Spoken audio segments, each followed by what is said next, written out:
5 जनवरी से लेके अभी तक का संदीप दीक्षित तक का जितना आपने पेमेंट किया है उसका पूरा हिसाब दीजिएगा आके। ऐसे मत आके ओरल में हिसाब दे दीजिएगा आके।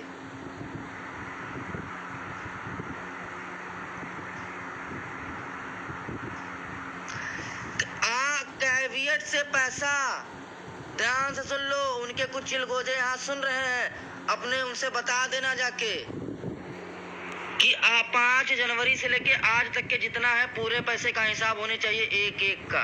35,000 का मैं हिसाब दे चुका हूँ और जरूरत पड़ी तो मैं फिर आके विथ स्टेटमेंट के साथ हिसाब दूंगा 35,000 का। जितना खर्च हुआ होगा वो भी मैं बताऊंगा, जितना बचा हुआ है वो भी मैं बताऊंगा। 35,000 के अलावा रंजीत यादव ने एक लल्ली पाई नहीं जानते हैं किसी की।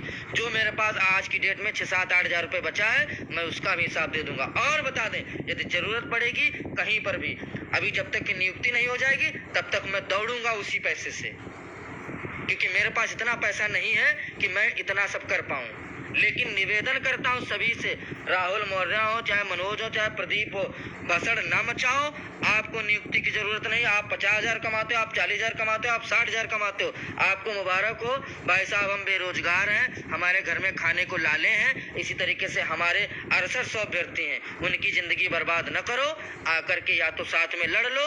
हम अब भी आप लोगों से निवेदन करें हाथ जोड़ करके, आ जाओ साथ में, लड़ लो, नियुक्ति ले लो। खूब रंजीत की बुराई करना, कोई फर्क नहीं पड़ता। थर्ड काउंसलिंग बीत गई, रंजीत यादव के ऊपर कोई अपलक्षण नहीं लगा पाया। ये लिस्ट भी आई है, कोई अपलक्षण नहीं लगा पाया। ये नियुक्ति भी हो जाएगी, रंजीत यादव के ऊपर कोई अपलक्षण नहीं लगा पाएगा। क्योंकि मैं कभी ऐसा कोई काम नहीं करता हूं जहां पर मेरी बुराई हो। मैं हमेशा लोगों के साथ जुड़ के काम करना पसंद करता हूं।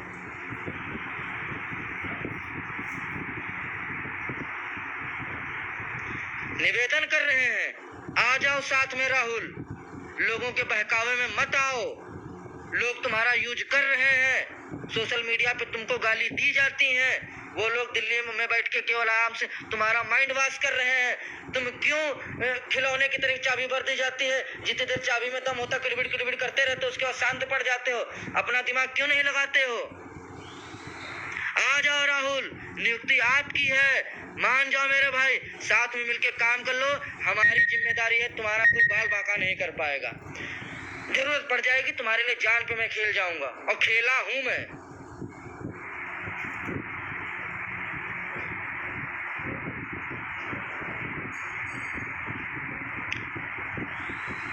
लेकिन इन दिल्ली और मुरादाबाद के चक्कर में ना पड़ो राहुल।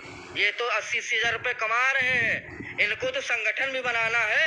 आयोग में चांदी की मूर्ति भी तो देनी है, सोने की चैन भी तो देनी है। भैया 6800 बच्चे नहीं दे पाएंगे, माफ कर दो मेरे भाई, नहीं दे पाएंगे, छोड़ दो। नियुक्ति ले लेने दो। प्रदीप भाई निवेदन कर रहे हैं, न दिमाग लगाओ, मान जाओ। बहुत निवेदन किया है आपसे,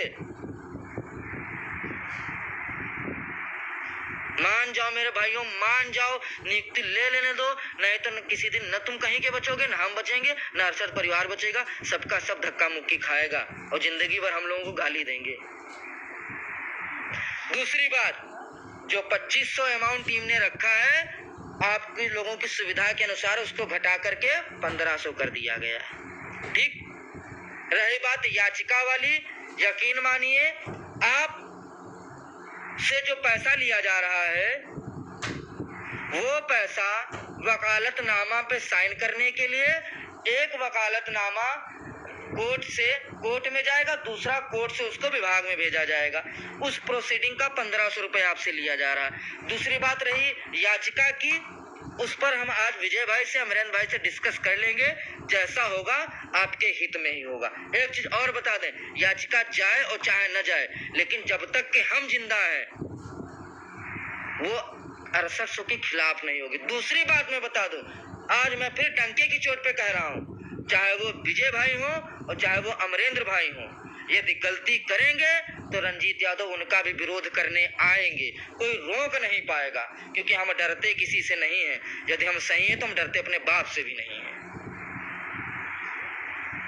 तब तक के लिए धन्यवाद, नमस्कार। यदि मेरी गलती कुछ हुई हो तो माफ करिएगा, ईमानदारी से कह रहे हैं। 20 को आइए, धरने में बैठिए। राहुल आपका भी स्वागत है, प्रदीप आपका भी स्वागत है, मनोज आपका भी स्वागत है।